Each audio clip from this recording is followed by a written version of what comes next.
शिर्डीत विवाहासाठी आलेल्या नववधूचे दागिने चोरल्याप्रकरणी शिर्डी पोलिसांनी मध्य प्रदेशमधल्या एका महिलेला अटक केली आहे। दागिने चोरणाऱ्या लहान मुलाचा मात्र अद्याप शोध लागलेला नाही।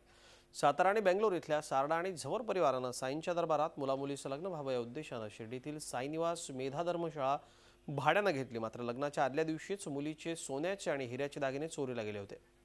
पोलिसांच्या तपासात एक 15 वर्षांचा मुलगा निळ्या प्लास्टिक बॅगेत काहीतरी वस्तू धर्मशाळेतून घेऊन जात असल्याचं आढळून आलं होतं। पोलिसांनी त्या अनुषंगाने तपास केला असता मिळालेल्या माहितीच्या आधारे सीता चंद्रसिंग सिसोदिया या महिलेला अटक केली आहे। या महिलेला राहता न्यायालयानं 27 जानेवारीपर्यंत पोलीस कोठडीत ठोठावली। मैं खाने से बोला कि मैं खाना लेने जा रहा हूँ, तो मैं सो रही थी और वो खाना जान के कहीं उठा लिया और भाग गया। मुझे देखा मैं तो सो रही थी। विवाहासाठीचे दागिने एका पर्समध्ये ठेवलेले असताना एका अज्ञात चोरट्याने चोरले होते। त्याबाबत शिर्डी पोलिसांना गुन्हा दाखल होता 379 प्रमाणे।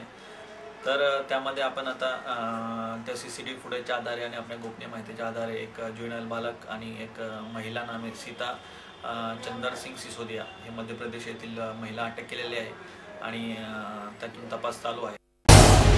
झी 24 तास रहा एक पाऊल पुढे।